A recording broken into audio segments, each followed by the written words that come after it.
ಎಲ್ಲರಿಗೂ ನಮಸ್ಕಾರ. ಬಂಡಾರು ಪ್ರಕಾಶನ ಮಸ್ಕಿ, ಕಾವ್ಯ ಕರ್ನಾಟಕ 100 ಆನ್ಲೈನ್ ಉಪನ್ಯಾಸ ಸರಣಿ. ಆ, ಇಂದಿನ ಆ, ಈ ಪ್ರಾಯೋಗಿಕ ವಿಮರ್ಶಕರಾಗಿ ನಮ್ಮೊಂದಿಗೆ ಮುಂಬೈ ವಿಶ್ವವಿದ್ಯಾಲಯದ ಕನ್ನಡ ಪ್ರಾಧ್ಯಾಪಕರು, ಕನ್ನಡ ವಿಭಾಗದ ಮುಖ್ಯಸ್ಥರಾದಂಥ GN ಉಪಾಧ್ಯಾಯ ಸರ್ ಅವರು ನಮ್ಮ ಜೊತೆಗಿದ್ದಾರೆ. ಆ, ಇವತ್ತಿನ ವಿಷಯ ಜನ್ನನ ಯಶೋಧರ ಚರಿತೆಯ ಒಂದು ಪದ್ಯವನ್ನು ಕುರಿತಾಗಿ ಪ್ರಾಯೋಗಿಕ ವಿಮರ್ಶೆಗೆ ಆ ಪದ್ಯವನ್ನು ಒಳಪಡಿಸಲಿದ್ದಾರೆ. ಎಲ್ಲರಿಗೂ ಈ ಕಾರ್ಯಕ್ರಮಕ್ಕೆ ನಾನು ಹೃದಯ ಸ್ಪರ್ಶಿಯಾಗಿ ಸ್ವಾಗತಿಸ್ತೇನೆ. GN ಉಪಾಧ್ಯಾಯ ಸರ್ ಅವರನ್ನ ನಾನು ಹೃದಯಪೂರ್ವಕವಾಗಿ ಕಾರ್ಯಕ್ರಮಕ್ಕೆ ಸ್ವಾಗತಿಸ್ತೇನೆ. ಈಗ ಇಂದಿನ ಪ್ರಾಯೋಗಿಕ ವಿಮರ್ಶೆಯಲ್ಲಿ ನಮ್ಮೊಂದಿಗಿರುವಂಥ GN ಉಪಾಧ್ಯಾಯ ಸರ್ ಅವರ ಒಂದು ಕಿರು ಪರಿಚಯ. GN ಉಪಾಧ್ಯಾಯ ಸರ್ ಅವರು ಮೂಲತಃ ಉಡುಪಿ ಜಿಲ್ಲೆಯ ಉಡುಪಿ ತಾಲೂಕಿನ ಕೋಟದವರು. ಇವರ ಪೂರ್ಣ ಹೆಸರು ಗಣೇಶ್ ನಾಗೇಂದ್ರ ಉಪಾಧ್ಯಾಯ. ಇವರು BA ಪದವಿಯನ್ನು ಧಾರವಾಡದ ಕರ್ನಾಟಕ ವಿಶ್ವವಿದ್ಯಾಲಯದಿಂದ ಪಡೆದುಕೊಳ್ತಾರೆ. ಹಾಗೆ MA ಪದವಿಯನ್ನು ಮುಂಬೈ ವಿಶ್ವವಿದ್ಯಾಲಯದಿಂದ ವರದರಾಜಾದ್ಯ ಬಂಗಾರದ ಪದಕದೊಂದಿಗೆ ಮೊದಲ ರ್ಯಾಂಕ್ನಲ್ಲಿ MA ಪದವಿಯನ್ನು ಕೂಡ ಪೂರೈಸ್ತಾರೆ. ಇವರು PhD ಸಂಶೋಧನಾ ಪ್ರಬಂಧ ಮಹಾರಾಷ್ಟ್ರದ ಕನ್ನಡ ಶಾಸನಗಳ ಸಾಂಸ್ಕೃತಿಕ ಅಧ್ಯಯನ. ಹಾಗೆ ಇವರಿಗೆ ಅನೇಕ ವಿಷಯಗಳಲ್ಲಿ ಆಸಕ್ತಿ ಇದೆ. ಇವರ ಆಸಕ್ತಿಯ ಕ್ಷೇತ್ರಗಳೆಂದರೆ ಸಾಂಸ್ಕೃತಿಕ ಅಧ್ಯಯನ, ವಿಮರ್ಶೆ, ಭಾಷಾ ವಿಜ್ಞಾನ ಮತ್ತು ಪತ್ರಿಕೋದ್ಯಮ. ಕರ್ನಾಟಕ ಮಲ್ಲ ಪತ್ರಿಕೆಯ ಉಪಸಂಪಾದಕರಾಗಿ ಕೂಡ ಕೆಲಸವನ್ನು ಮಾಡಿದ್ದಾರೆ. ಹಾಗೆ ಸಾಹಿತ್ಯ ಕರ್ನಾಟಕ ಪತ್ರಿಕೆಯ ಪುಸ್ತಕ ಅವಲೋಕನದ ವಿಮರ್ಶಕರಾಗಿ ಕೂಡ ಕಾರ್ಯವನ್ನು ನಿರ್ವಹಿಸಿದ್ದಾರೆ. ಹಾಗೆ ಇವರು ಅನೇಕ ಸಂಶೋಧನಾ ಯೋಜನೆಗಳನ್ನು ಯಶಸ್ವಿಯಾಗಿ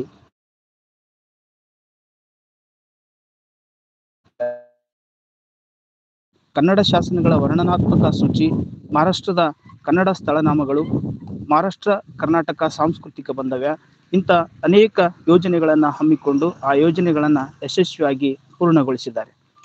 ನಮಗೆ GN ಉಪಾಧ್ಯಾಯ ಸರ್ ಅವರ ಹೆಗ್ಗಳಿಕೆ ಅಂತಂದರೆ, ಕನ್ನಡಿಗರೆಲ್ಲ ಹೆಮ್ಮೆ ಪಡ್ತಕ್ಕಂಥ ವಿಚಾರ ಸಂಗತಿ ಅಂತಂದರೆ, ಮಹಾರಾಷ್ಟ್ರ ಸರ್ಕಾರದ ಶಿಕ್ಷಣ ಇಲಾಖೆ ಮತ್ತು ರಾಜ್ಯ ಪಠ್ಯಪುಸ್ತಕ ಮಂಡಳಿ, ಮಹಾರಾಷ್ಟ್ರ ಸರ್ಕಾರದ ಗುಪ್ತಚರ ಇಲಾಖೆ ಮೊದಲಾದ ಉನ್ನತ ಸಂಸ್ಥೆಗಳಲ್ಲಿ ವಿಷಯ ತಜ್ಞರಾಗಿ, ಮಾರ್ಗದರ್ಶಕರಾಗಿ ಸೇವೆಯನ್ನು ಸಲ್ಲಿಸಿರುವಂಥದ್ದು ಈ ಕನ್ನಡಿಗರೆಲ್ಲರಿಗೂ ಒಂದು ಹೆಮ್ಮೆಯ ಸಂಗತಿ ಅಂತ ನಾನು ಭಾವಿಸ್ತೇನೆ.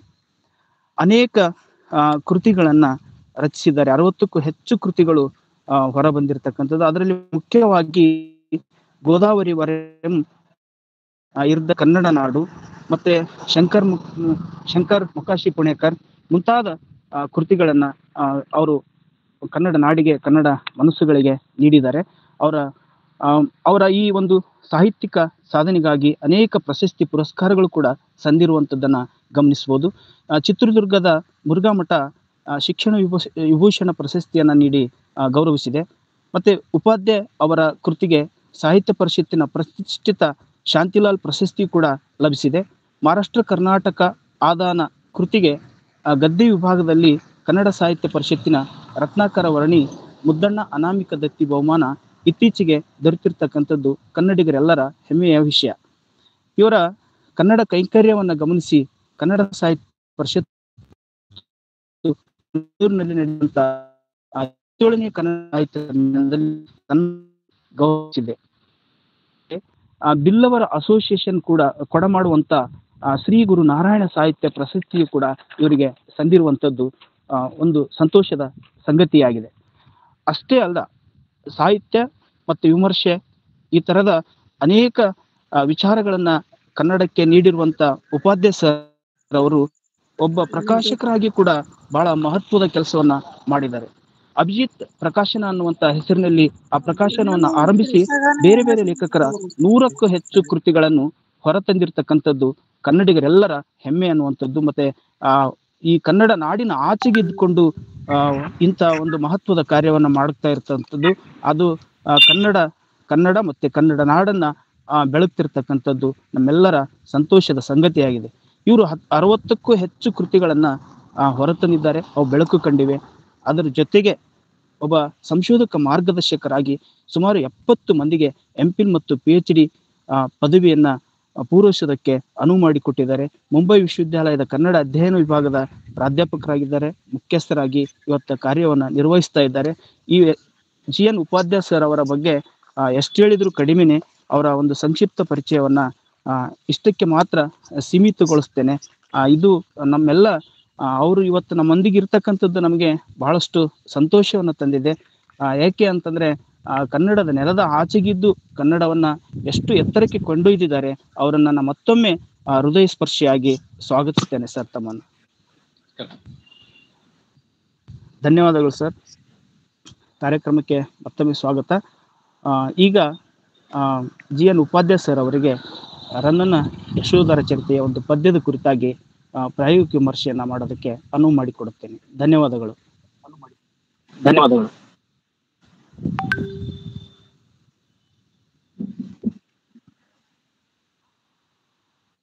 ಆತ್ಮೀಯರೆಲ್ಲರಿಗೆ ನಮಸ್ಕಾರ. ನನ್ನ ಮಾತು ಕೇಳಿಸ್ತದೆ? ಕೇಳ್ತಾ ಇದೆ ಸರ್. ಭಂಡಾರ ಪ್ರಕಾಶನ ಆಯೋಜಿಸಿರುವಂತಹ ಕಾವ್ಯ ಕರ್ನಾಟಕ ಮಾಲಿಕೆ ಕವನ ಅನುಸಂಧಾನ ಪ್ರಾಯೋಗಿಕ ವಿಮರ್ಶೆ ಆನ್ಲೈನ್ ಉಪನ್ಯಾಸ ಮಾಲಿಕೆ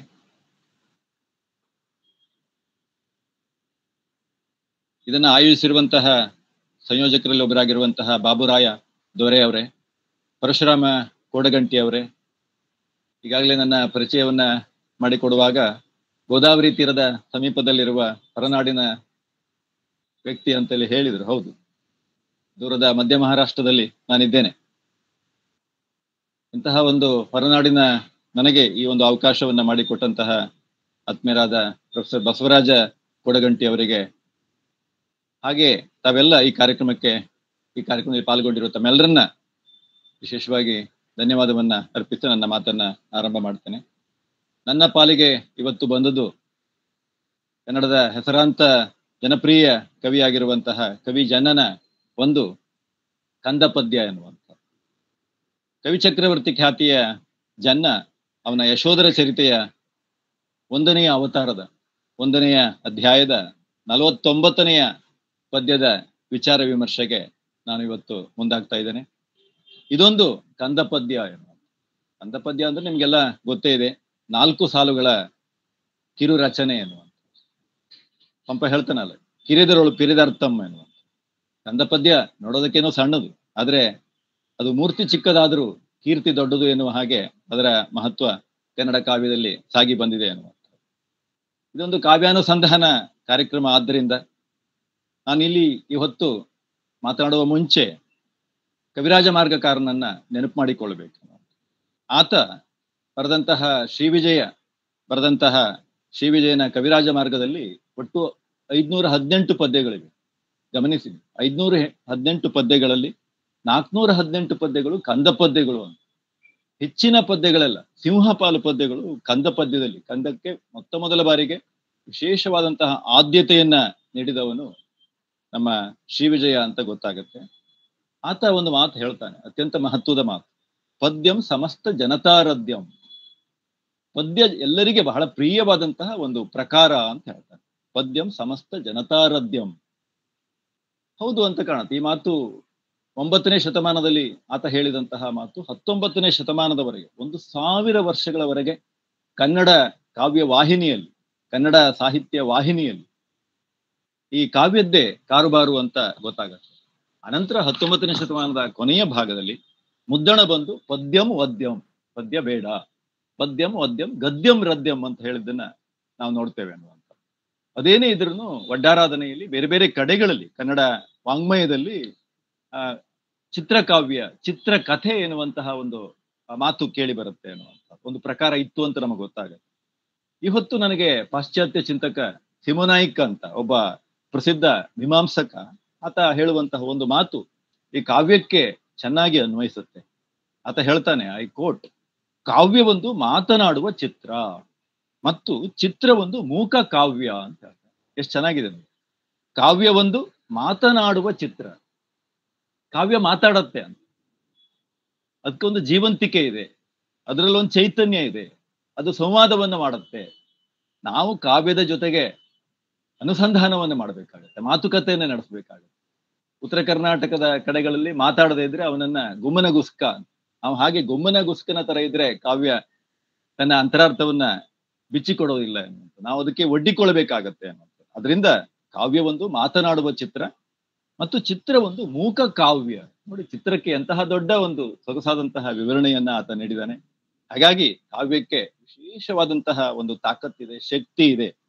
ಕಾವ್ಯ ಏನು ಮಾಡುತ್ತೆ, ಏನು ಮಾಡಬಲ್ಲದು ಅಂತ ನಾವು ಐ ಎ ರಿಚರ್ಡ್ಸನ ಪ್ರಾಕ್ಟಿಕಲ್ ಕ್ರಿಟಿಸಿಸಮ್ ಅಥವಾ ಪ್ರಾಯೋಗಿಕ ವಿಮರ್ಶೆ ಕೃತಿಯ ಬಗ್ಗೆ ಈ ಮಾಲಿಕೆಯಲ್ಲಿ ಮತ್ತೆ ಮತ್ತೆ ಮಾತುಗಳು ಬಂದು ಹೋದುವೆ. ಆದ್ರೆ ಅವನು ಬರೆದಿರುವಂತಹ ಅತ್ಯಂತ ಮಹತ್ವದ ಕೃತಿ ಅಂತ ಹೇಳಿದ್ರೆ ಸೈನ್ಸ್ ಅಂಡ್ ಪೊಯಿಟ್ರಿ. ಅದು ಯಾಕೋ ಕನ್ನಡಕ್ಕೆ ಇವತ್ತಿಗೂ ಸರಿಯಾಗಿ ಅನುವಾದ ಆಗಿಲ್ಲ ಎನ್ನುವಂತ. ಅದರಲ್ಲಿ ಆತ ಹೇಳುವಂತಹ ಮಾತು, ಕವಿರಾಜ ಮಾರ್ಗಕಾರ ಶ್ರೀ ವಿಜಯ ಹೇಳುವಂತಹ ಮಾತು ಅತ್ಯಂತ ಅತ್ಯಂತ ಸಮೀಪವಾದ್ದು ಅಂತ ನಾನು ಭಾವಿಸಿಕೊಂಡಿದ್ದೀನಿ. ಕಾವ್ಯ ಏನು ಮಾಡುತ್ತೆ, ಕಾವ್ಯದ ಮಹತ್ವ ಏನು ಅನ್ನೋದನ್ನ ಶ್ರೀ ವಿಜಯ ಕಾವ್ಯದ ಪರಿಣಾಮವನ್ನು ಕುರಿತು ಸಹ ಶ್ರೀ ವಿಜಯ ಪ್ರಸ್ತಾಪ ಮಾಡ್ತಾನೆ. ಪಾಪಮಿದು ಅಹಿತ ಪ್ರಕಾರಮಿದು ಸುಖಮಿದು ದುಃಖೋಪಾತ್ತಮಿದೆಂದು ಅರಿಪುಗುಮ ಆ ಕವಿ ಪ್ರಧಾನರ ಕಾವ್ಯ. ಕಾವ್ಯ ನಮ್ಮಲ್ಲಿ ಒಂದು ತಿಳುವಳಿಕೆಯನ್ನ ಮೂಡಿಸುತ್ತೆ, ಅರಿವು ಮೂಡಿಸುತ್ತೆ, ವಿವೇಕವನ್ನ ಮೂಡಿಸುತ್ತೆ, ಮನೋವಿಕಾಸಕ್ಕೆ ಕಾವ್ಯ ಕಾರಣ ಆಗತ್ತೆ, ಅದು ವಿಜ್ಞಾನದ ಹಾಗೆ ಪರಿಣಾಮವನ್ನ ಬೀರುತ್ತೆ ಅಂತ ಹೇಳಿ ಇಲ್ಲಿ ನಮಗೆ ಆ science and poetry I A ರಿಚರ್ಡ್ಸ್ನ ಕೃತಿಯನ್ನು ಓದಿದ್ರೆ ಗೊತ್ತಾಗತ್ತೆ. ನಾನಿವತ್ತು ಬಹುಚರ್ಚಿತ ಜನನ ಯಶೋಧರ ಚರಿತೆಯ 4ನೇ ಅವತಾರದ ಆ 4 ಅವತಾರಗಳಿರುವಂತಹ ಜನನ ಯಶೋಧರ ಚರಿತೆಯ ಒಂದು ಪದ್ಯವನ್ನ ಎತ್ತಿಕೊಂಡಿದ್ದೇನೆ. ಒಂದು ಕಿರು ಹಿನ್ನೆಲೆಯನ್ನ ಜನನ ಕುರಿತು ಕೊಡಬೇಕು. ನನಗೆ ಕೊಟ್ಟಿರುವಂತಹ ಅಥವಾ ನನಗೆ ಬಂದಿರುವಂತಹ ವಿಷಯ ಜನ್ನ ಮತ್ತು ಅವನ ಕಂದ ಎನ್ನುವಂತಹ ವಿಷಯ. ಆದ್ದರಿಂದ ಈ ಜನನ ಯಶೋಧರ ಚರಿತೆ ಮುಖ್ಯವಾಗಿ 4 ಅವತಾರಗಳಲ್ಲಿ ಅಥವಾ 4 ಅಧ್ಯಾಯಗಳಲ್ಲಿರುವಂತಹ ಒಂದು ಕಿರುಕಾವ್ಯ. ಇದರಲ್ಲಿ ಒಟ್ಟು 320 ಪದ್ಯಗಳಿವೆ. ಆ 320 ಪದ್ಯಗಳಲ್ಲಿ 311 ಕಂದ ಪದ್ಯಗಳು, 9 ವೃತ್ತಗಳಿವೆ, ಬೇರೆ ಬೇರೆ ವೃತ್ತಗಳಿವೆ ಅನ್ನುವಂಥ. ಬಹುಶಃ ಈ ಹೊತ್ತು ನನಗೆ ಹರಿಹರ ನೆನಪಾಗ್ತಾನೆ. ಅವನನ್ನ ರಗಳೆಯ ಕವಿ ಅಂತ ಅನೇಕರು ತಮಾಷೆ ಮಾಡಿದ್ರು. ಇದು ಎಷ್ಟರ ಮಟ್ಟಿಗೆ ಸತ್ಯವೋ ಸುಳ್ಳೋ ಗೊತ್ತಿಲ್ಲ ನನಗೆ, ಆದ್ರೆ ಸಾಹಿತ್ಯ ಚರಿತ್ರೆಯಲ್ಲಿ ಪ್ರಸ್ತಾಪ ಆಗಿದೆ. ಅವನು ವಿಶೇಷವಾಗಿ ರಗಳೆಯ ಸೀಮಾ ಪುರುಷ ಅಂತ ನಾವು ಹರಿಹರನ ಕರಿತೇವೆ. ರಗಳೆ ಕವಿ ಅಂತ ಅವನನ್ನ ಮೂದಲಿಸಿದ್ದರಿಂದ ಅವನು ಮಹಾಕಾವ್ಯವನ್ನ ಬರದ ಅಂತ. ಇವನು ಹಾಗೆ ಅನ್ನುವಂತ 311 ಕಂದ ಪದ್ಯವನ್ನ ಇದರಲ್ಲಿ ಬರೆದ್ರೆ 9 ನನಗೂ ವೃತ್ತಗಳನ್ನ ಬರೀಲಿಕ್ಕೆ ಬರುತ್ತೆ ಅಂತ ಹೇಳಿ 9 ವೃತ್ತಗಳು, ಒಟ್ಟು 320 ಪದ್ಯಗಳಿರುವಂತಹ ಒಂದು ಕಿರುಕಾವ್ಯ. ಜನ ಒಂದು ರೀತಿಯಲ್ಲಿ ಪಂಪನಿಗಿಂತ ಭಿನ್ನನಾದಂತಹ ಕವಿ.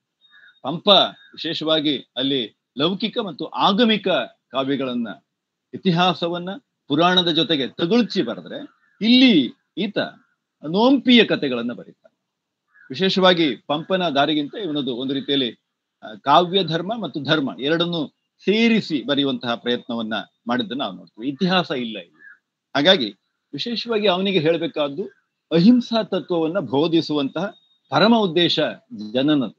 ಅಹಿಂಸೆಯನ್ನೇ ಮುಖ್ಯವಾಗಿ ಪ್ರತಿಪಾದನೆ ಮಾಡಬೇಕು ಎನ್ನುವಂತಹ ಒಂದು ಹಠ ಕವಿಗೆ ಇರುವ ಹಾಗೆ ನಮಗೆ ಕಾಣುತ್ತದೆ ಎನ್ನುವಂತ. ಇಲ್ಲಿ ಚಂಪು ಸಾಹಿತ್ಯದ ಅತ್ಯಂತ ಮಹತ್ವದ ಒಬ್ಬ ಕವಿ ಜನ್ನ ಅಂತ ನಮಗೆ ಗೊತ್ತಿದೆ. ಒಂದು ಮಾತು ಬರುತ್ತೆ, ಕೈಪಿಡಿಕಾರರು ಹೇಳ್ತಾರೆ, ಚಂಪು ಕಾವ್ಯವೆಂದರೆ 3/4 ಪಾಲು ಕಂದ, 1/4 ಪಾಲು 6 ವೃತ್ತಗಳು. ಗಮನಿಸಿ, ಚಂಪು ಕಾವ್ಯಕ್ಕೆ ಸುದೀರ್ಘವಾದಂತಹ ಇತಿಹಾಸ ಇದೆ. ಅದರಲ್ಲಿ 3/4 ಪಾಲು ಕಂದ, 1/4 ಪಾಲು 6 ವೃತ್ತಗಳು ಅಂತ ಹೇಳ್ತಾನೆ. ಕಂದ ಛಂದೋಬದ್ಧವಾದಂತಹ ಮಾತ್ರಾಲಯದಲ್ಲಿರುವಂತಹ ಒಂದು ರಚನೆ ನಮಗೆ ಗೊತ್ತಿದೆ.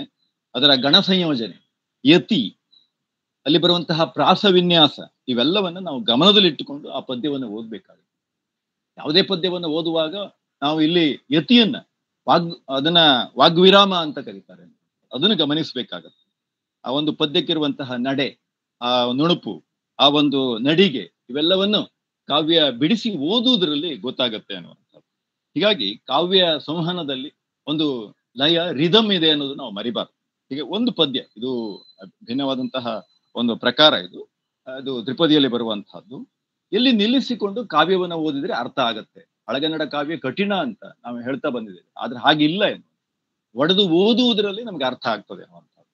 ಒಂದು ಪದ್ಯ ಎಷ್ಟು ಚೆನ್ನಾಗಿದೆ ನೋಡಿ, ಎಲ್ಲಿಗೆ ನಿಲ್ಲುತ್ತೆ ಯತಿ, ನಮಗೆ ಅರ್ಥವನ್ನ ಕೊಡುತ್ತೆ ಅನ್ನುವಂಥ. ತ್ರಿಪದಿಯಲ್ಲಿ ಅದು ವಿಶೇಷವಾಗಿ ಎದ್ದು ಕಾಣುತ್ತೆ. ಎಲ್ಲ ರೀತಿಯಲ್ಲಿಯೂ ಅದೇ ಪ್ರಕಾರದಲ್ಲಿ ಎಲ್ಲ ಕಾವ್ಯವನ್ನು ಓದ್ಲಿಕ್ಕೆ ಸಾಧ್ಯ ಉಂಟು. ಶರಣೆಂದೇ ಶಿವನಿಗೆ, ಶರಣೆಂದೇ ಗುರುವಿಗೆ, ಶರಣೆಂದೇ ಶಿವನ ಮಡದಿ ಗೌರಮಗೆ, ಶರಣೆಂದು ಕಲ್ಲ ಹಿಡಿದೇನು. ನೋಡಿ, ಅಲ್ಲಿ ನಮಗೆ ಸ್ಪಷ್ಟವಾಗಿ ಗೊತ್ತಾಗುತ್ತೆ. ಸ್ಪಷ್ಟವಾಗಿ ಈ ತರದಲ್ಲಿ ಬಿಡಿಸಿ ಓದಿದ್ರೆ ಯಾವುದೇ ಕಾವ್ಯವನ್ನ ಅರ್ಥ ಮಾಡಿಕೊಳ್ಳಿಕ್ಕೆ ಸಾಧ್ಯ ಆಗುತ್ತೆ. ಜನ್ನ ನಮ್ಮ ನಾಡಿನ ಜೀವನ ದರ್ಶನಕ್ಕೆ ಮಹತ್ವದ ಕೊಡುಗೆಯನ್ನ ಕೊಟ್ಟಂತಹ ಕವಿ. ಬದುಕು, ಅದರ ಮಹತ್ವವನ್ನ, ಜೀವನ ಸಾರ್ಥಕವಾಗುವಂತಹ ಬಗೆಯನ್ನ ವಿಶೇಷವಾಗಿ ಎತ್ತಿ ಹಿಡಿದು ಆ ಕುರಿತು 2 ಮಹತ್ವದ ಕಾವ್ಯವನ್ನ ರಚನೆ ಮಾಡಿದವನು, ನೋಂಪಿಯ ಕಥನಗಳನ್ನ ಬರೆದವನು ಅಂತ ಗೊತ್ತಾಗತ್ತೆ. ಜನನ ಕಾಲ ಯಾಕೆ ಅವನು ಧಾರ್ಮಿಕ ಕಾವ್ಯವನ್ನ ಬರೆದ, ಇತಿಹಾಸವನ್ನ ಪಂಪನ ಹಾಗೆ ತಗುಲ್ಸಿ ಹೇಳಿಲ್ಲ ಅಂತ ಕೇಳಿದ್ರೆ, 13ನೇ ಶತಮಾನ ಒಂದು ರೀತಿಯಲ್ಲಿ ಸಂಕ್ರಮಣ ಕಾಲಘಟ್ಟ ಅಂತ ಗೊತ್ತಾಗತ್ತೆ. ಈತ ಇದ್ದದ್ದು 13ನೇ ಶತಮಾನದ ಆದಿಭಾಗದಲ್ಲಿ.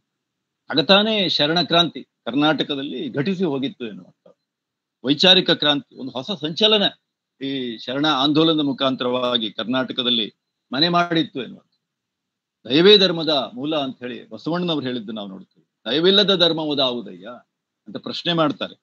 ಅದೇ ಹೊತ್ತಿಗೆ ಇದ್ದಂತಹ ರಾಘವಾಂಕ ಸಹ ಹರನೆಂಬುದೇ ಸತ್ಯ, ಸತ್ಯವೆಂಬುದೇ ಹರನು, ಈ ಮುಖಾಂತರವಾಗಿ ಕಾವ್ಯವನ್ನ ರಚನೆ ಮಾಡ್ತಾನೆ. ಹರಿಹರನಂತೂ ಭಕ್ತ ಕವಿ ಅಂತಾನೆ ಜನಪ್ರಿಯನಾಗಿದ್ದ. ಅದೇ ಹೊತ್ತಿಗೆ ಆತ ಹರ ಕರುಣೋದಯ ಮಾದಂತಿರೆ ಅರುಣೋದಯ ಮಾಗೆ ಅಂತ ಹೇಳ್ತಾನೆ. ಸೂರ್ಯೋದಯ ಸೂರ್ಯಾಸ್ತಗಳು ಅವನಿಗೆ ಅದು ಒಂದು ರೀತಿಯಲ್ಲಿ ಅತ್ಯಂತ ಮಹತ್ವದ ಕಾಣುತ್ತೆ ಅನ್ನುವಂಥ. ಅದೆಲ್ಲ ದೇವರ ಕೃಪೆ ಅಂತ ಕುವೆಂಪುರವರು ಹೇಳ್ತಾರಲ್ಲ, ಸೂರ್ಯೋದಯ ಚಂದ್ರೋದಯ ದೇವರ ದಯ ಕಾಣು, ಏತಕ್ಕೆ ಭಯ ಮಾಡೋ ಅಂತ ಹೇಳುವಂತಹ ರೀತಿಯಲ್ಲಿ ಹರಿಹರ ಕಾವ್ಯ ರಚನೆಯನ್ನು ಮಾಡಿದ್ದು ನಾವು. ಈ ಹೊತ್ತಲ್ಲಿ ಬಂದಂತಹ ಜನ್ನಕವಿ ಜೀವದಯೆಯಿಂದ ಸದ್ಗತಿ, ಅವನ ಮುಖ್ಯ ವಿಚಾರವೇ ಜೀವದಯೆಯಿಂದ ಸದ್ಗತಿ, ಧರ್ಮದಿಂದ ಆಗದುದೇಮ್ ಅಂತ ಪ್ರಶ್ನೆ ಮಾಡ್ತಾರೆ. ಎಲ್ಲವೂ ಧರ್ಮದಿಂದ ಸಾಧ್ಯ ಇದೆ. ಧರ್ಮ ಅನ್ನೋದಕ್ಕೆ ವಿಶಾಲವಾದ ಅರ್ಥ ಇದೆ. ಇವತ್ತಿನ ಹಾಗೆ ಆ ಧರ್ಮ ಈ ಧರ್ಮ ಅಂತ ಹೇಳಿ ನಾವು ಸೀಮಿತವಾದಂತಹ ಒಂದು ಧರ್ಮಕ್ಕೆ ಕಟ್ಟು ಬಿದ್ದಿದ್ದೇವೇನು, ಇದಲ್ಲ ಎನ್ನುವಂತ. ಧರ್ಮವೇ ಜಯವೆಂಬ ದಿವ್ಯ ಮಂತ್ರ ಅಂತೇನು ದಾಸರು ಹೇಳ್ತಾರಲ್ಲ, ಆತನ ಮುಖ್ಯ ಆಶಯ ಕಾಳಜಿ ಅಂತ ಹೇಳಿದ್ರೆ ಮನುಷ್ಯ ಮೃಗವಾಗಬಾರದು, ಈ ಬದುಕು ಸಹ್ಯವಾಗಬೇಕು. ಈ ತರದ ಒಂದು ವಿಶಾಲವಾದ ಮನುಕುಲದ ಒಂದು ಹಿತದೃಷ್ಟಿಯಿಂದ ಆತ ಕಾವ್ಯವನ್ನ ರಚನೆ ಮಾಡಿದ್ದು ನಾವು ನೋಡ್ತೀವಿ. ಆತನಿಗೆ ಕಂದ ಅಂದ್ರೆ ಆಯ್ತು, ಬಹಳ ಇಷ್ಟ. ಕಂದ ಪ್ರಿಯ ನಮ್ಮ ಜನ್ನಕವಿ, ಬಹಳ ಪ್ರೀತಿ ಆದರದಿಂದ ಇಡೀ ತನ್ನ 3 ಕಾವ್ಯಗಳಲ್ಲಿ 480ಕ್ಕೂ ಹೆಚ್ಚು ಕಂದ ಪದ್ಯಗಳನ್ನ ರಚನೆ ಮಾಡಿರುವುದು ಜನನ ವಿಶೇಷ. ಅದರಲ್ಲಿ ವಿಶೇಷವಾಗಿ ಯಶೋಧರ ಚಿತ್ತ, ಅದರಲ್ಲಿ 311 ಕಂದ ಪದ್ಯಗಳಿರುವುದು ನಾವು ನೋಡ್ತೇವೆ. ಅನಂತರ ಬಂದಂತಹ ಅನಂತನಾಥ ಪುರಾಣ, ಮತ್ತೆ ಇನ್ನೊಂದು ಅನುಭವ ಮುಕುರ ಅಂತ ಒಂದು ಸಣ್ಣ, ಅದು ಕಾಮಶಾಸ್ತ್ರಕ್ಕೆ ಸಂಬಂಧಪಟ್ಟ ಸಣ್ಣ ಕೃತಿಯನ್ನು ಸಹ ಆತ ರಚನೆ ಮಾಡಿದ್ದಾನೆ. ಬಂಧುಗಳೇ, ಈ ಜನನ ಒಂದು ಪದ್ಯವನ್ನು ಇಟ್ಟುಕೊಂಡು ಕವಿಗೆ ನ್ಯಾಯ ಸಲ್ಲಿಸಬಹುದೇ ಅಂತ ನಿಮ್ಮನ್ನು ಕಾಡಬಹುದೇ? ಒಂದು ಪದ್ಯ, ಬಹುಶಃ ನಮ್ಮಲ್ಲಿ ಅದಕ್ಕೆಲ್ಲ ಬೇರೆ ಬೇರೆ ಉಪಾಯಗಳಿವೆ ಎನ್ನುವಂತ, ನಮ್ಮಲ್ಲಿ ನ್ಯಾಯವನ್ನು ಒದಗಿಸ್ಲಿಕ್ಕೆ ಸಾಧ್ಯ ಉಂಟು ಎನ್ನುವಂತಹ ಒಂದು ಧೈರ್ಯದಿಂದ ಈ ಪದ್ಯವನ್ನು ನಾನು ಎತ್ತಿಕೊಡ್ತಿದ್ದೇನೆ. ಇಲ್ಲಿ ಈ ಹೊತ್ತು ನನಗೆ ಸ್ಥಾಲಿಪುಲಾಕ ನ್ಯಾಯ ನೆನಪಾಗುತ್ತೆ. ಈ ಸ್ಥಾಲಿಪುಲಾಕ ನ್ಯಾಯ ಅಂತ ಹೇಳಿದ್ರೆ ಅನ್ನ ಬೆಂದಿದೆಯಲ್ಲೋ ಅಂತ ನೋಡ್ಲಿಕ್ಕೆ ಎಲ್ಲ ಅನ್ನದ ಅಗಳನ್ನ ಹಿಜಿಕಿ ನೋಡುವ ಅವಶ್ಯಕತೆ ಇಲ್ಲ. 1-2 ಅಗಳನ್ನ ಹಿಜಿಕಿ ನೋಡಿದ್ರೆ ಅನ್ನ ಬೆಂದಿದೆ ಅಂತ ಹೇಳಿ ನಮಗೆ ಗೊತ್ತಾಗತ್ತೆ. ಅದೇ ರೀತಿಯಲ್ಲಿ ಒಂದು ಸಹ ಮಹತ್ವದ್ದಾಗತ್ತೆ. ಇವತ್ತು ಇದು ಪದ್ಯದ ಅನುಸಂಧಾನ ಆದ್ರಿಂದ ನನಗೆ ಚನ್ನವೀರ ಕಣಿವೆ ಅವರು ನೆನಪಾಗ್ತಾರೆ. ಒಂದು ಕಡೆಯವರು ಪ್ರಶ್ನೆ ಮಾಡ್ತಾರೆ, ಎಷ್ಟು ಹಣತೆಗಳಿಂದ ಕತ್ತಲೆಯೂ ಕರಗುವುದು? ಈಗ ಕತ್ತಲಾಗ್ತಾ ಇದೆ, ಅವ್ರು ಪ್ರಶ್ನೆ ಮಾಡ್ತಾರೆ, ಎಷ್ಟು ಹಣತೆಗಳಿಂದ ಕತ್ತಲೆಯೂ ಕರಗುವುದು, ಎಷ್ಟು ಕವಿತೆಗೆ ಜಗದ ಕಣ್ಣು ತೆರೆಯುವುದು? ಎಷ್ಟು ಚೆನ್ನಾಗಿದೆ. ಕವಿ ಅದಕ್ಕೆ ಉತ್ತರ ಕೊಡ್ತಾರೆ, ಒಂದಿದ್ದರೂ ಸಾಕು ಮನೆಗೆ ಬೆಳಕು ಆಗುವುದು. ಒಂದು ಹಣತೆ ಇದ್ರೂ ಸಾಕು, ಒಂದು ಸೊಡರಿದ್ರೂ ಸಾಕು, ಒಂದಿದ್ದರೂ ಸಾಕು ಮನೆಗೆ ಬೆಳಕಾಗುವುದು, ಒಂದು ಕವಿತೆಗೆ ಸಹ ಮನ ಕರಗಬಹುದು ಅಂತ. ಕವಿತೆಗೆ ಅಂತಹ ವಿಶೇಷವಾದಂತಹ ಒಂದು ಶಕ್ತಿ ಸಾಮರ್ಥ್ಯ ಇದೆ ಅಂತ. ಜನನ ಯಶೋಧರ ಚರಿತೆ ಅಂದ ತಕ್ಷಣ ನಮ್ಮಲ್ಲಿ ಏನಾಗಿದೆ ಅಂತ ಹೇಳಿದ್ರೆ, ಅದರಲ್ಲಿ ನಾವು ಒಂದು ರೀತಿಯಲ್ಲಿ ಈ ಅಮೃತಮತಿ, ಯಶೋಧರ, ಅಮೃತಮತಿ, ಅಷ್ಟಾವಂಕ ಇವರ ತ್ರಿಕೋನ ಸಂಬಂಧವನ್ನೇ ಇಟ್ಟುಕೊಂಡು ಈ ಉಪ್ಪಿನಕಾಯಿ ಚಪ್ಪರಿಸಿದ ಹಾಗೆ ಅದನ್ನೇ ದೊಡ್ಡದಾಗಿ ಮಾಡ್ತಾ ಬಂದಿದೆ. ಅದು ರಸಘಟ್ಟ, ನಾನು ಇಲ್ಲ ಅಂತ ಹೇಳ್ತಾ ಇಲ್ಲ, ಅದೊಂದು ಮಹತ್ವದ ಭಾಗ. ಆದ್ರೆ ಕವಿಯ ಪ್ರಧಾನ ಆಶಯ ಅದಲ್ಲ, ನಾವು ನೆನ್ಪಿಟ್ಕೊಳ್ಬೇಕೇನೋ. ಮುಖ್ಯ ಕವಿಯ ಆಶಯವನ್ನ ನಾವು ನಿರ್ಲಕ್ಷಿಸ್ತಾ ಬಂದಿದ್ದೇವೆ. ನಿಜವಾಗಿ ಜನನ ಆಶಯ, ಕೊನೆಯ ಈ ಯಶೋಧರ ಚರಿತೆಯ ಕೊನೆಯ ಭಾಗದಲ್ಲಿ ಆತ ಹೇಳ್ತಾನೆ, ಅಭಯರುಚಿ ಕುಮಾರಂ. ಅಲ್ಲಿ ಅಭಯರುಚಿ ಮತ್ತು ಅಭಯಮತಿ ಎನ್ನುವಂತಹ ಅಣ್ಣ ತಂಗಿ ಬರ್ತಾರೆ. ಅಲ್ಲಿಯ ಆಮೇಲೆ ಕಥೆಯ ಪ್ರಸ್ತಾಪವನ್ನು ಮುಂದೆ ಮಾಡ್ತೇನೆ. ಅಲ್ಲಿಯ ದೊರೆ ಮಾರಿದತ್ತನಿಗೆ ಅವರೊಂದಿಗೆ ಸಂವಾದವನ್ನ ಮಾಡುವಂತಹ ಸಂದರ್ಭ ಅದು. ಅಭಯರುಚಿ ಕುಮಾರಂ ಮಾರಿದತ್ತಂಗೆ, ಅಲ್ಲಿಯ ದೊರೆಗೆ ಹಿಂಸಾ ರಭಸಮತಿಗೆ. ನೋಡಿ ಎಂತಹ ಒಂದು ಪದ ನೋಡಿ, ಹಿಂಸಾ ರಭಸಮತಿ. ಅವನ ಮತಿ ಸದಾ ಹಿಂಸೆಯಲ್ಲಿಯೇ ತಲೀನವಾಗಿತ್ತಂತೆ. ಹಿಂಸೆಯ ಹಿಂದೆ ಓಡ್ತಾ ಇದ್ದಂತಹ ಒಬ್ಬ ಮತಿಯನ್ನು ಉಳ್ಳವನಾಗಿದ್ದ. ಸೈಪು ಪೇಳ್ದು, ಸೈಪು ಅಂತ ಹೇಳಿದ್ರೆ ಪುಣ್ಯದ ಕಥೆಗಳನ್ನ ತಿಳಿ ಹೇಳಿ ಧರ್ಮಕ್ಕೆ ತಂದ ಈ ಶುಭ ಕಥನ ಮನ್ ಅಂತ ಹೇಳಿ ಹೇಳ್ಕೊಳ್ತಾನೆ. ಹಿಂಸೆಯ ಕಡೆಗೆ ಓಡುವ ಮನಸ್ಸನ್ನ ಹೊಂದಿದ್ದ ದೊರೆಯನ್ನ, ಮಾರಿದತ್ತನನ್ನ, ಈ ದೊರೆಗಳೆಲ್ಲ ಹಾಗೆ ಇದ್ರು. ನಿನ್ನೆ ಚರ್ಚೆ ಬಂತು ಎನ್ನುವಂಥದ್ದು. ಭೂಪರೆಂಬರ್ ಅವಿವೇಕಿಗಳ ಅಂತ ಹೇಳಿ ನಿನ್ನಿನ ಉಪನ್ಯಾಸದಲ್ಲಿ ಬಂತು. ಕುಮಾರವ್ಯಾಸ ಹೇಳ್ತಾನೆ, ಈ ಅರಸ ರಾಕ್ಷಸ ಮಂತ್ರಿ ಮೊರೆವ ಹೊಲಿ ಅಂತ ಹೇಳಿ ಪ್ರಸ್ತಾಪ ಮಾಡ್ತಾನೆ ಅನ್ನುವಂಥ. ಈ ಅಭಯರುಚಿ, ಈ ಕುಮಾರ ಈ ಪುಣ್ಯದ ಸಂಗತಿಗಳನ್ನ ತಿಳಿ ಹೇಳಿ, ಪುಣ್ಯದ ಕಥೆಗಳನ್ನ ತಿಳಿ ಹೇಳಿ ಹಿಂಸಾ ರಭಸಮತಿ ಆಗಿದ್ದಂತಹ ಈ ಮಾರಿದತ್ತನನ್ನ ಧರ್ಮದ ಹಾದಿಗೆ ತಂದಿರುವ ಮಂಗಳಕರವಾದ ಕಥನ ಅಂತ ಹೇಳಿ ಹೇಳಿರುವುದು ನಾನು. ಹೀಗಾಗಿ ಕವಿಗಳು ಒಂದು ರೀತಿಯಲ್ಲಿ ಅಘಟಿತ ಘಟನಾ ನೂತನ ಬ್ರಹ್ಮರು ಅಂತ ಹೇಳಿ ತಿರುಮಲಾರ್ಯ ಒಂದ್ ಕಡೆ ಹೇಳ್ತಾನೆ. ಆ ಕವಿತೆಗೆ ಅಥವಾ ಕವಿಗೆ ಆ ತರದ ಸಾಮರ್ಥ್ಯ, ವಿಶೇಷವಾದಂತಹ ಸಾಮರ್ಥ್ಯ ಇದೆ. ಕಾವ್ಯಮೀಮಾಂಸೆಯಲ್ಲಿ ಬರುತ್ತೆ, ಅಪಾರೇ ಕಾವ್ಯ ಸಂಸಾರೇ ಕವಿರೇವ ಪ್ರಜಾಪತಿ. ಪ್ರಜಾಪತಿ ಅಂದ್ರೆ ಬ್ರಹ್ಮ ಅಂತ, ಕವಿ ಬ್ರಹ್ಮನಿದ್ದ ಹಾಗೆ. ಯಥಾಸ್ಮೈ ರೋಚತೆ ಕಾವ್ಯಂ ತಥೇದ ಪರಿವರ್ತತೆ. ತನಗೆ ಹೇಗೆ ರುಚಿಸ್ತದೋ ಹಾಗೆ ಜಗತ್ತನ್ನು ಪರಿವರ್ತನೆ ಮಾಡುವಂತಹ ಸಾಮರ್ಥ್ಯ ಇದೆ ಅಂತ ಹೇಳಿ ಕಾವ್ಯಮೀಮಾಂಸೆಯಲ್ಲಿ ಮಾತು ಬರುತ್ತೆ. ಜನ್ನಕವಿ ಸಂಸ್ಕೃತದ ಮೂಲದ ಯಶೋಧರ ಚರಿತೆಯನ್ನು ಆಧರಿಸಿ ಅಲ್ಲಿಯ ಅಸ್ಥಿಪಂಜರವನ್ನ ಇಟ್ಕೊಂಡು ಅದಕ್ಕೆ ಜೀವ ತುಂಬುವ ಕೆಲಸವನ್ನ ಈ ಒಂದು ಯಶೋಧರ ಚರಿತೆಯಲ್ಲಿ, ಕನ್ನಡ ಯಶೋಧರ ಚರಿತೆಯಲ್ಲಿ ಮಾಡಿದ್ದಾನೆ. ಇದು 4 ಅವತಾರ, 4 ಅಧ್ಯಾಯಗಳಲ್ಲಿರುವಂತಹ, 4 ಆಶ್ವಾಸಗಳಲ್ಲಿರುವಂತಹ ಒಂದು ಕಿರುಕಾವ್ಯ. ಅದು ಕಥೆಯನ್ನ ಸ್ವಲ್ಪ ಹೇಳ್ಬೇಕಾಗತ್ತೆ, ಅಲ್ಲಾಂದ್ರೆ ಕಥೆ ಬಗ್ಗೆ ಗೊತ್ತಿಲ್ಲದಿದ್ರೆ ಕಷ್ಟ ಆಗ್ಬಿಡುತ್ತೆ ಅನ್ನುವಂಥದ್ದು. ಅಯೋಧ್ಯಾದೇಶ ಅಂತ ಕರೀತಾನೆ. ಅಲ್ಲಿಯ ಒಂದು ಪಟ್ಟಣ ಅಂದ್ರೆ ರಾಜಪುರ ಅಂತ. ಅಲ್ಲಿ ಆಡಳಿತೆಯನ್ನ ಮಾಡ್ತಾ ಇದ್ದವನು ದೊರೆ ಮಾರಿದತ್ತ. ಮಾರಿದತ್ತ ಬಹಳ ಬಲಶಾಲಿ ಆಗಿದ್ದ, ಆದ್ರೆ ಅಷ್ಟೇ ಹಿಂಸಾಪಶು ಆಗಿದ್ದ ಎನ್ನುವಂಥ. ಹಿಂಸೆ ಸದಾ ಯುದ್ಧ, ಹೊಡಿ ಬಡಿ ಕಡಿ ಇಂತಹದ್ರಲ್ಲಿ ನಿರತನಾಗಿರ್ತಾನೆ. ಅಲ್ಲಿಯ ಆ ಊರಿನ, ಆ ಪಟ್ಟಣದ ದಕ್ಷಿಣ ಪ್ರದೇಶದಲ್ಲಿ, ದಕ್ಷಿಣ ದಿಕ್ಕಿನಲ್ಲಿ ಒಬ್ಬಳು ದೇವತೆ ವಾಸ ಮಾಡ್ಕೊಂಡಿರ್ತಾಳೆ, ಚಂಡಮಾರಿ ಅಂತ. ಅವಳ ಹೆಸರು ನೋಡಿ, ಚಂಡಮಾರಿ ಅಂತ ದೇವತೆ. ಅವಳು ಉಗ್ರ ರೂಪದ ದೇವತೆ ಅನ್ನುವಂಥದ್ದು. ಅವಳಿಗೆ ಸದಾ ಅವಳು ಬಲಿಯನ್ನ ಬೇಡ್ತಾ ಇರ್ತಾಳೆ, ರಕ್ತ ಪಿಪಾಸು ರೀತಿಯಲ್ಲಿ ಇರ್ತಾಳೆ ಅನ್ನುವಂಥದ್ದು. ಅವಳಿಗೆ ಜಾತ್ರೆಯ ಸಂದರ್ಭದಲ್ಲಿ ಅಥವಾ ಬಲಿ ಕೊಡದೇ ಇದ್ರೆ ಅವಳಿಂದ ತೊಂದರೆ ಆಗತ್ತೆ ಅಂತ ಹೇಳಿ ಮಾರಿದತ್ತ ಮತ್ತು ಅಲ್ಲಿಯ ಗ್ರಾಮಸ್ಥರ, ಅಲ್ಲಿಯ ಊರಿನ ಜನ ಎಲ್ಲ ನಂಬ್ಕೊಂಡಿದ್ರು. ಸದಾ ಬಲಿಯನ್ನ ಅವರಿಗೆ, ಆ ದೇವಿಗೆ ಕೊಡ್ತಾ ಇದ್ಲು. ಹೀಗಾಗಿ ಸಜೀವವಾದ ಬಲಿಯನ್ನ ಕೊಡಬೇಕು ಎನ್ನುವ ಉದ್ದೇಶದಿಂದ ಆ ದೊರೆ ಮಾರಿದತ್ತ ಮಂತ್ರಿಯಾದಂತಹ ಚಂಡಶಾಸನಿಗೆ ಆಜ್ಞೆ ಮಾಡಿ ಒಟ್ಟುಗಳಾಗಿದ್ದಂತಹ, ಒಂದು ರೀತಿಯಲ್ಲಿ ತರುಣ ತಪಸ್ವಿಗಳಾದಂತಹ ಇಬ್ಬರು, ಮಾರಿದತ್ತನ ಆಜ್ಞೆಯ ಮೇರೆಗೆ ಚಂಡಶಾಸನ ಇಬ್ರು ಯುವಕರನ್ನ ಅಥವಾ ಇಬ್ರು ಒಂದು ರೀತಿಯಲ್ಲಿ ಅತ್ಯಂತ ವರ್ಚಸ್ವಿಗಳಾದಂತಹ ಇಬ್ರು ಅಭಯಮತಿ ಮತ್ತು ಅಭಯರುಚಿ ಮತ್ತು ಅಭಯಮತಿ ಎನ್ನುವಂತಹ ಇಬ್ರು ತರುಣ ತಪಸ್ವಿಗಳನ್ನ ಆ ಬಲಿಗಾಗಿ ಎಳ್ಕೊಂಡು ಬರ್ತಾನೆ. ಆವಾಗ ಅವರು ಆ ವಧಸ್ಥಾನಕ್ಕೆ ಬಂದಂತಹ ಸಂದರ್ಭದಲ್ಲಿ ದೊರೆಗೆ ಇವರನ್ನು ನೋಡಿ ಆಶ್ಚರ್ಯ ಆಗುತ್ತೆ. ಅವರ ಮಾತುಗಳನ್ನ ಕೇಳಿ, ಅವರ ಹಿಂದಿನ ಜನ್ಮದ ವೃತ್ತಾಂತಗಳನ್ನ ಕೇಳಿ ಅವನ ಮನಪರಿವರ್ತನೆ ಆಗುತ್ತೆ. ಇದು ಕಾವ್ಯ ಅನ್ನುವಂಥದ್ದು.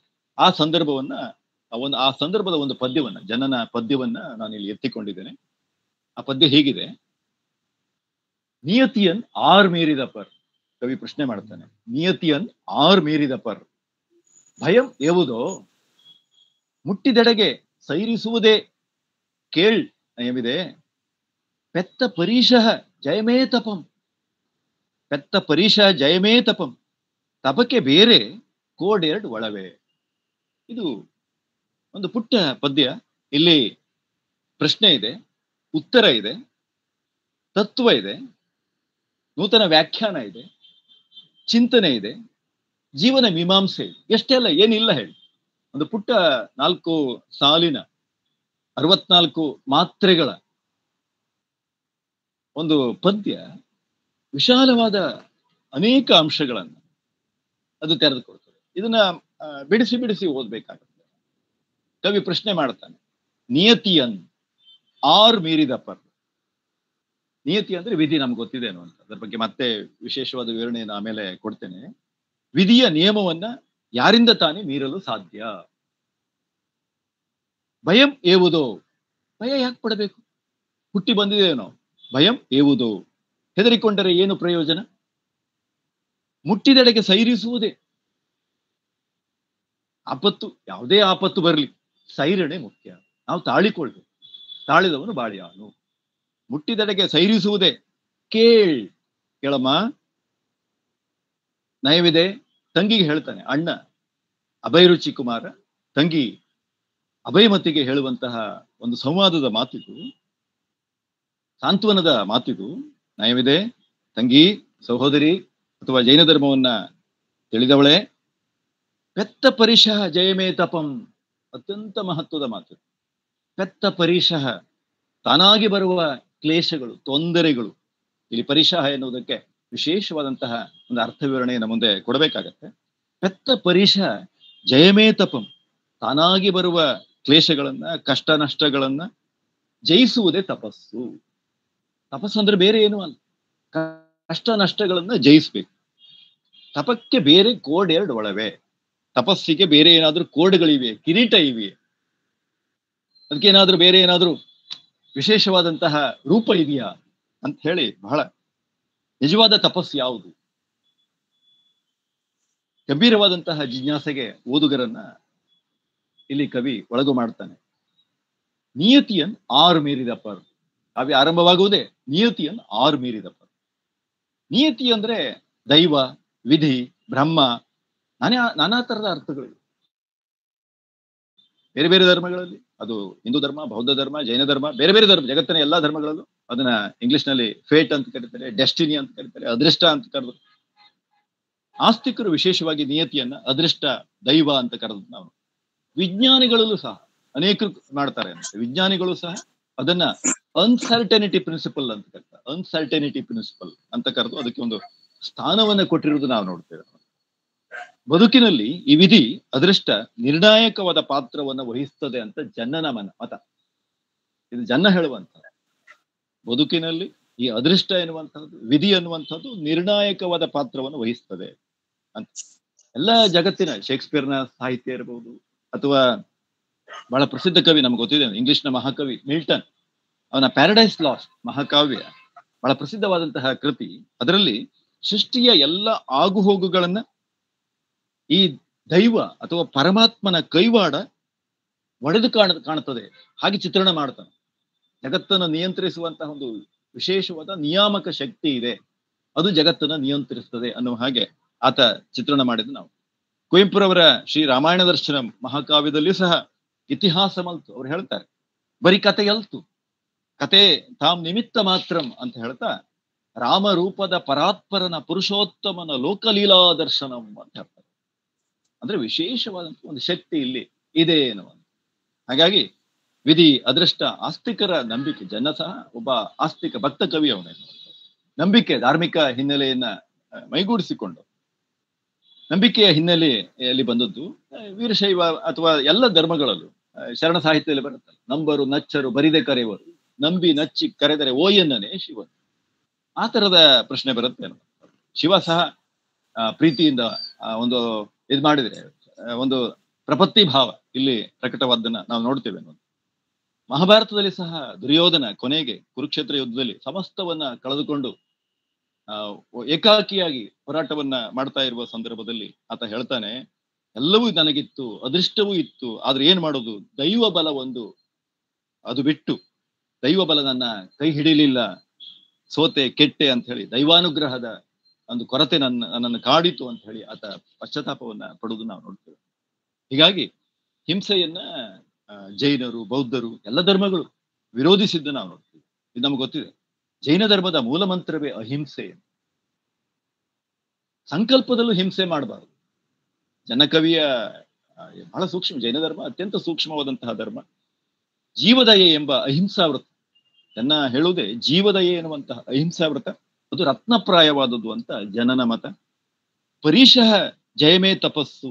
ತಪಸ್ಸು ಅಂದ್ರೆ ಮೊತ್ತ ಮೊದಲ ಬಾರಿಗೆ ಕನ್ನಡ ಸಾಹಿತ್ಯದಲ್ಲಿ ತಪಸ್ಸು ಎನ್ನುವುದಕ್ಕೆ ಭಿನ್ನವಾದ ವ್ಯಾಖ್ಯಾನವನ್ನ ಕೊಡ್ತಾರೆ. ಪರೀಶಃ ಜಯಮೇ ತಪಸ್ಸು. ಪರೀಶಃ ಅಂದ್ರೆ ಉಪಸರ್ಗಗಳು, ನಾನಾ ತರದ ತೊಂದರೆಗಳು, ಅವನ್ನು ಸಹಿಸಿಕೊಳ್ಳಬೇಕು, ಸಹಿಷ್ಣು ಆಗ್ಬೇಕು ಎನ್ನುವ ಮಾತನ್ನ ಆತ ಹೇಳುವುದು ನಾವು ನೋಡ್ತೇವೆ ಅನ್ನುವಂಥದ್ದು. ಬದುಕಿನಲ್ಲಿ ಜೀವನ ನಡೆಸುವಾಗ ಈ ಅಥವಾ ತಪಸ್ಸಿನಲ್ಲಿ ನಿರತನಾದವನಿಗೆ ನಾನಾ ತರದ ಅಡ್ಡಿ ಆತಂಕಗಳು ಬರ್ತವೆ ಅಂತ ಆತ ಹೇಳ್ತಾನೆ. ಅವಲ್ಲಿ 4 ವಿಧಗಳು ಅಂತ, ಅದು ವಡ್ಡಾರಾಧನೆಯಲ್ಲಿ ಬರುತ್ತೆ, ಎಲ್ಲ ಜೈನ ಧರ್ಮದ ಕೃತಿಗಳಲ್ಲಿ ಬರ್ತವೆ. ಒಂದು ದೇವೋಪಸರ್ಗ. ಉಪಸರ್ಗ ಅಂದ್ರೆ ತೊಂದರೆ, ದೇವರಿಂದ ಸಹ ತೊಂದರೆ ಬರುತ್ತೆ. ನಮಗೆ ಕರ್ಣನಿಗೆ ದೇವರಿಂದ ತೊಂದರೆ ಬಂತು, ಹರಿಶ್ಚಂದ್ರನಿಗೆ ದೇವರಿಂದ ತೊಂದರೆ ಬಂತು, ಅನೇಕರಿಗೆ. ಹೌದಾ, ಆ ಕಥೆಗಳನ್ನ ನೀವು ಕೇಳಿ ನೋಡಿ. ಮನುಷ್ಯೋಪಸರ್ಗ, ಮನುಷ್ಯನಿಗೆ ಮಾಡುವಂತಹ ಕ್ರೌರ್ಯ, ತೊಂದರೆ, ಮತ್ತೊಂದು ಮಗದೊಂದು ತೊಂದರೆ ಕೊಡುವಂತ, ಬೇಟೆಯಾಡುವಂತ ಶಿಕಾರಿ, ಆ ತರದ ಪ್ರವೃತ್ತಿ. ತಿರಿಕೋಪಸರ್ಗ ಎನ್ನುವ ಪ್ರಾಣಿಗಳಿಂದ, ಪಕ್ಷಿಗಳಿಂದ ಬರುವಂತಹ ತೊಂದರೆಗಳು, ತಿರಿದು ತಿನ್ನುವ ಇದರಿಂದ ಬರುವಂತಹ ತೊಂದರೆಗಳು ತಿರಿಕೋಪಸರ್ಗ. ಇನ್ನೊಂದು ಅಚೇತನೋಪಸರ್ಗ. ಅಚೇತನ, ಅದು ಕಲ್ಲು ಅಥವಾ ಮುಳ್ಳು, ಪ್ರಯಾಣದ ಸಂದರ್ಭದಲ್ಲಿ ಇನ್ನೇನು ಒಂದು ಮರ ಬೀಳಬಹುದು, ಇನ್ನೇನು ತೊಂದರೆ ಆಗುತ್ತೆ, ಅಚೇತನೋಪಸರ್ಗ. ಈ ತರದಲ್ಲಿ ಜನಕವಿ ತಪಸ್ಸು ಎನ್ನುವುದಕ್ಕೆ ಇಲ್ಲಿ ಹೊಸ ಅರ್ಥವನ್ನ, ವ್ಯಾಖ್ಯಾನವನ್ನ ನೀಡ್ತಾ ಹೋಗ್ತಾನೆ. ಬದುಕನ್ನ ಸಮರ್ಥವಾಗಿ ಎದುರಿಸುವ, ಬದುಕಿಗೆ ಬೆನ್ನು ಹಾಕಬಾರದು, ಬೆನ್ನು ಹಾಕುವಂಥದ್ದು, ಪ್ರವಾಹದ ಎದುರುಗಡೆ ಈಜುವಂತಹ ಒಂದು ಮನಸ್ಥಿತಿಯನ್ನ ಮನುಷ್ಯ ಬೆಳೆಸ್ಕೊಳ್ಬೇಕು ಎನ್ನುವಂತಹ ಮಾತನ್ನ ಆತ ಹೇಳ್ತಾನೆ.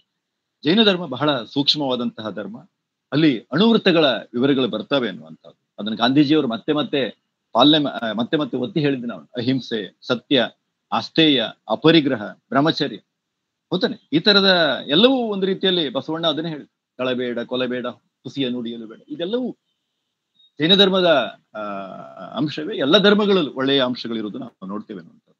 ಈ ಲೋಕದ ಸಾಧಕನಿಗೆ ಬಂದೊದಗುವ ತೊಂದರೆಗಳು ಅನೇಕ, ಜನ ಹೇಳ್ತಾನೆ ಅಥವಾ ಜೈನ ಧರ್ಮ ಹೇಳುತ್ತೆ ಅನ್ನೋದು.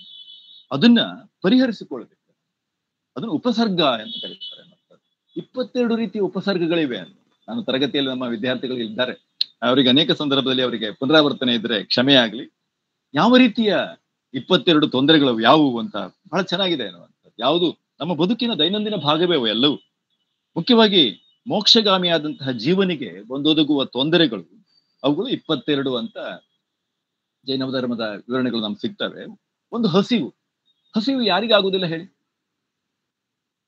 ಜೀವಿ ಆದವನಿಗೆ ಹಸಿವು ಆಗೇ ಆಗತ್ತೆ ಅನ್ನುವಂಥದ್ದು. ಇದು ಹಸಿವೆಂಬ ಹೆಬ್ಬಾವು ಅನ್ನುವಂತಹ ಮಾತು ಬರುತ್ತೆ. ಅದನ್ನ ಮಾಡು, ಹಸಿವೆಯೊಂದರ ರಗಳೆ ಸಾಲದೆಂದೇನೋ ವಿಧಿ, ಹೊಟ್ಟೆ ಕಿಚ್ಚಿನ ಕಿಡಿಯ ನೆಟ್ಟಿ ಅಂತ ಹೇಳಿ DVG ಅವರು ಹೇಳ್ತಾರೆ. ಹಸಿವು ಬಹಳ ದೊಡ್ಡ, ರೊಟ್ಟಿ ಕಪಡ ಅವ್ರ ಮಕಾನ್ ಅಂತ ಹೇಳ್ತೀವಲ್ಲ, ಮೂಲಭೂತ ಅವಶ್ಯಕತೆ ಇಲ್ಲ ಹಸಿವು. ಈ ಹಸಿವು ಸಹ ನಮಗೆ ಬಾಧೆಯನ್ನ, ತೊಂದರೆಯನ್ನ ಕೊಡುತ್ತೆ. ಅದನ್ನ ಕಾಲಕ್ಕೆ ಹಸಿವು ಶಮನವನ್ನ ಅದನ್ನ ಮಾಡಬೇಕಾಗತ್ತೆ, ಹಸಿವನ್ನ ನಿವಾರಿಸ್ಬೇಕಾಗತ್ತೆ ಅನ್ನುವಂಥ. ಬಾಯಾರಿಕೆ, ನೀರು ಕುಡಿದೇ ಇದ್ರೆ ಒಂದಿನ ಇರ್ಬೋದು, 2 ದಿನ ಇರ್ಬೋದು, ನಾವು ಒಂಟೆ ತರ ನೀರು ಕುಡಿದೆ ಬಹಳ ದಿನಗಳ ತರ ಇರ್ಲಿಕ್ಕೆ ಆಗುದಿಲ್ಲ ಅನ್ನುವಂಥದ್ದು. ಬಾಯಾರಿಕೆ ಸಹ ತೊಂದರೆ ಕೊಡುತ್ತೆ. ಈಗ ಚಳಿಗಾಲ, ಹೌದಾ, ಚಳಿಗೆ ಸಹ ಮನುಷ್ಯನಿಗೆ ತೊಂದರೆಯನ್ನ ಕೊಡ್ತದಂತ. ಬಿಸಿ, ಬಹಳ ವಿಪರೀತ ಬಿಸಿ ಆದ್ರೆ ತಾಳ್ಕೊಳ್ಳಿಕ್ಕೆ ಆಗುದಿಲ್ಲ ಅನ್ನುವಂಥ. ಕ್ರಿಮಿಕೀಟಗಳ ಕಡಿತ, ನಾನು ಉತ್ತರ ಕರ್ನಾಟಕದಲ್ಲಿ ಇದ್ದೆ, ಅಲ್ಲಿ ಗುಂಗಾಡು ಕಡಿತಾವೆ, ದೊಡ್ಡ ದೊಡ್ಡ ಸೊಳ್ಳೆಗಳು, ಆ ತರದಲ್ಲಿ ಅವ್ರು ಹೇಳುದು ನಾನು ಕೇಳಿದ್ದೀನಿ ಅನ್ನುವಂಥದ್ದು.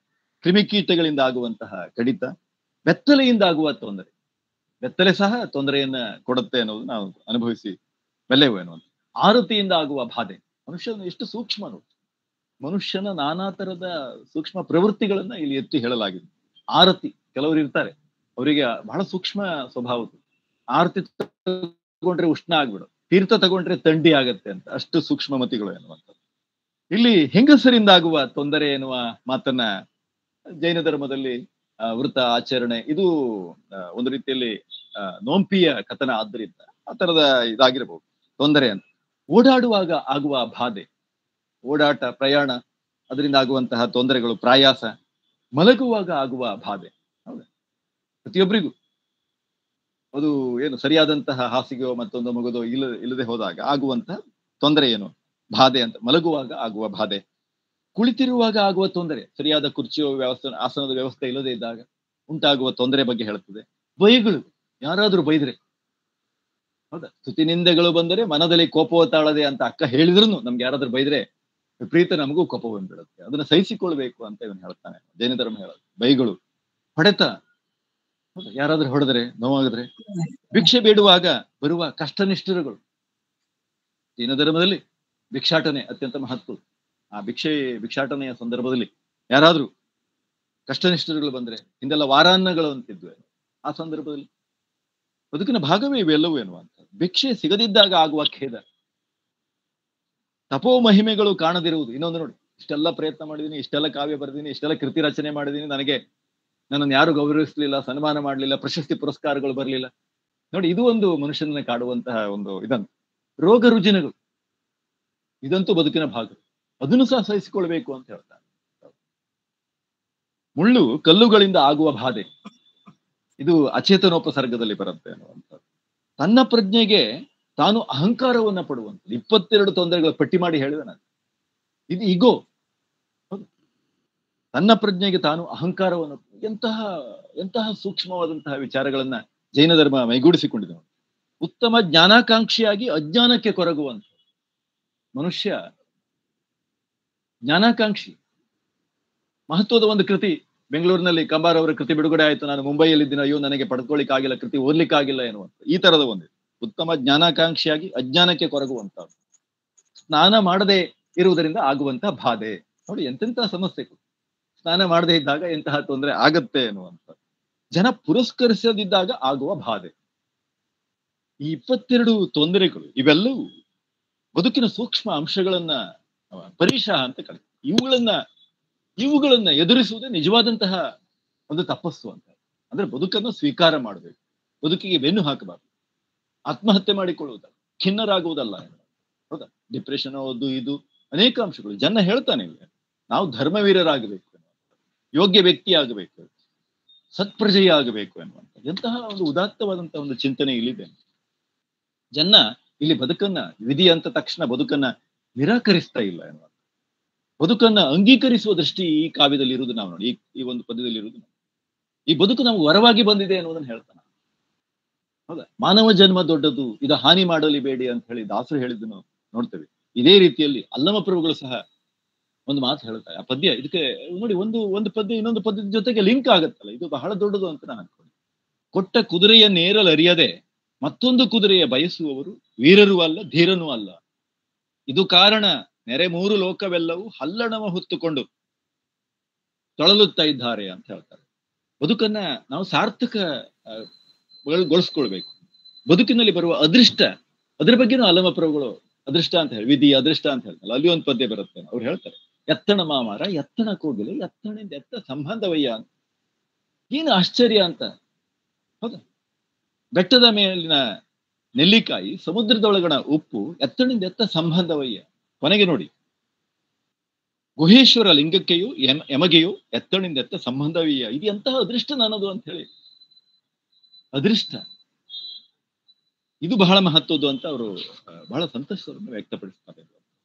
ಇಲ್ಲಿ ನಿಯತಿ ತತ್ವ ಎನ್ನುವಂಥದ್ದು, ಈ ಜೈನ ಧರ್ಮದ ಅಥವಾ ಜೈನ ಧರ್ಮಕ್ಕೆ ಸಂಬಂಧಪಟ್ಟಂತಹ ಕೆಲವು ವಿಚಾರಗಳನ್ನು ನೋಡಿದಾಗ ಎಲ್ಲ ಧರ್ಮಗಳಲ್ಲಿ ಒಂದು ನಿಯತಿ ಅಂತ ತತ್ವ ಇದೆ, ಪ್ರಿನ್ಸಿಪಲ್ ಇದೆ. ಮಾನವ ಅದೇನ್ ಹೇಳುತ್ತೆ ಅಂತೇಳಿ ಹೇಳಿದ್ರೆ, ಮಾನವ ಪೂರ್ಣ ಸ್ವತಂತ್ರನಲ್ಲ. ಯಾವುದೋ ಒಂದು ಶಕ್ತಿ ಈ ಜಗತ್ತನ್ನ ನಿಯಂತ್ರಿಸ್ತಾ ಇದೆ. ಅವನ ಜೀವನದ ಆಗುಗಳಿಗೆಲ್ಲ ಯಾವುದೋ ಒಂದು ಪರವಸ್ತುವಿನಿಂದ ಮೊದಲೇ ನಿಯಂತ್ರಿತವಾಗಿರ್ತವೆ. ಜಗತ್ತನ್ನ ಯಾವುದೋ ಒಂದು ಶಕ್ತಿ ನಿಯಂತ್ರಿಸ್ತಾ ಇದೆ. ಹಾಗೆ ನಿಯಂತ್ರಣ ಮಾಡುವ ಪರವಸ್ತುವೇ ನಿಯತಿ, ಮತ್ತೇನಿಲ್ಲ. ಯಾವುದೋ ಒಂದು ಪರವಸ್ತು, ಯಾವುದೋ ಒಂದು ಶಕ್ತಿ, ಪರಾತ್ಪರ ಶಕ್ತಿ, ಅದು ಜಗತ್ತನ್ನು ನಿಯಂತ್ರಣ ಮಾಡ್ತದೆ ಎನ್ನುವಂತಹ ಮಾತನ್ನ ಹೇಳಿ, ಹಾಗೆ ಮಾಡುವ ಸಂದರ್ಭಗಳಲ್ಲಿ ಅನೇಕ ತರದ ಅನಪೇಕ್ಷಿತವಾದ ಪ್ರಾಪ್ತಿ, ಅನಿಷ್ಟ ಪ್ರಾಪ್ತಿ ಸಾಧ್ಯ ಆಗತ್ತೆ. ಹೀಗಾಗಿ ಮನುಷ್ಯನಿಗೆ ಬದುಕಿಗೆ ಅನೇಕ ತರದ ತೊಂದರೆಗಳು ಬರ್ತವೆ. ಅದಕ್ಕೆ ಭಯಭೀತರಾಗಬಾರ್ದು. ಭಯಂ ಏವುದೇ ಅಂತ ಪ್ರಶ್ನೆ ಮಾಡ್ತಾನೆ. ಹೌದಾ, ಪೆತ್ತ ಪರಿಶಃ ಜಯಮೇ ತಪಂ ಅಂತ. ತಾನಾಗಿ ಬರುವ ಕ್ಲೇಶಗಳನ್ನ, ಕಷ್ಟಗಳನ್ನ ಜಯಿಸುವುದೇ ತಪಸ್ಸು. ಜೀವನವಿದು ಪರಮಕಲೆ ಅಂತ ಹೇಳ್ತಾರೆ. ತಾಳಿದವನು, ಈಗಾಗಲೇ ಹೇಳಿದ್ದೇನೆ, ತಾಳಿದವನು ಬಾಳಿಯಾನು, ಟಾಲರೆನ್ಸ್ ಏನು, ಅದು ಮೌಲ್ಯ ಅದೇನು, ಈಸಬೇಕು ಇದು ಜಯಿಸಬೇಕು ಎನ್ನುವಂಥ ದಾಸವಾಣಿಯಲ್ಲಿ ನೆನಪಾಗುತ್ತೆ. ಸಕಾರಾತ್ಮಕ ನಿಲುವು, ಜನಪರವಾದಂತಹ ಜೀವಪರವಾದಂತಹ ಒಂದು ನಿಲುವು ಇಲ್ಲಿದೆ. ಬದುಕಿಗೆ ಬೆನ್ನು ಹಾಕುವುದಲ್ಲ. ದಾಸರು ಅದನ್ನೇ ಹೇಳ್ತಾರೆ, ತಲ್ಲಣಿಸದಿರು ಕಂಡ್ಯ ತಾಳು ಮನವೇ. ಒಂದು ಆ ವಿಶ್ವಾಸ, ಆತ್ಮವಿಶ್ವಾಸವನ್ನು ತುಂಬುವ ಕೆಲಸವನ್ನು, ಬಂದದ್ದೆಲ್ಲ ಬರಲಿ ಭಗವಂತನ ದಯೆಯೊಂದಿರಲಿ ಅನ್ನುವಂಥ ತಪಸ್ಸು. ಅಲ್ಲಿ ತಪಸ್ಸು ಎನ್ನುವುದಕ್ಕೆ ಮತ್ತೆ ವಿಶೇಷವಂತ ಅರ್ಥವಿವರಣೆಯನ್ನ ನಾನು ಕೊಡುವ ಅವಶ್ಯಕತೆ ಇಲ್ಲ. ಅದು ತಾಳ್ಮೆ ಎನ್ನುವಂಥ ತಾಳ್ಮೆ. ಒಂದು ಜನಕತೆ, ಈ ಸಂದರ್ಭದಲ್ಲಿ ಏನೋ ಕತೆ ಹೇಳಿದ್ರು ಅಂತ ನೀವು ತಪ್ಪು ತಿಳ್ಕೊಳ್ಬಾರ್ದು. ಒಂದು ಜನಕತೆ ಈ ಹೊತ್ತು, ಯಾಕಂದ್ರೆ ಅವೆಲ್ಲವೂ ಒಂದು ಏನೋ ಒಂದು ಮೆಸೇಜ್ ಅನ್ನು ಕೊಡ್ತಾ ಇದೆ. ಇದು ಧಾರ್ಮಿಕ ಕಾವ್ಯ ಆದ್ರಿಂದ, ಇದು ಧರ್ಮಕ್ಕೆ ಸಂಬಂಧಪಟ್ಟ, ಮನುಷ್ಯನಿಗೆ ಸಂಬಂಧಪಟ್ಟ ಇದಾದ್ರಿಂದ 10-12 ನಿಮಿಷಗಳು ನಾನು ಮಾತನ್ನ ಮುಗಿಸ್ತೇನೆ. ಒಂದು ಊರು ಅಲ್ಲಿ ಒಬ್ಬ ಗುರು ಶಿಷ್ಯರು ಬಹಳ ಆತ್ಮೀಯರಾಗಿದ್ರು. ಆ ಗುರುವಿನ ಬಗ್ಗೆ ಶಿಷ್ಯನಿಗೆ ವಿಶೇಷವಾದಂತಹ ಒಂದು ಅಭಿಮಾನ ಇರುತ್ತೆ. ಬಹಳ ಒಂದು ಅನ್ಯೋನ್ಯ ಒಂದು ಸಂಬಂಧ ಇತ್ತು. ಈ ಗುರುಗಳ ಬಗೆಗೂ ಶಿಷ್ಯನಿಗೆ ಅಪಾರವಾದ ಅಭಿಮಾನ. ಒಂದಿನ ಈ ಪ್ರವಚನದಲ್ಲಿ ಅವರು ಮಾತನಾಡುವಾಗ ತಾಳ್ಮೆ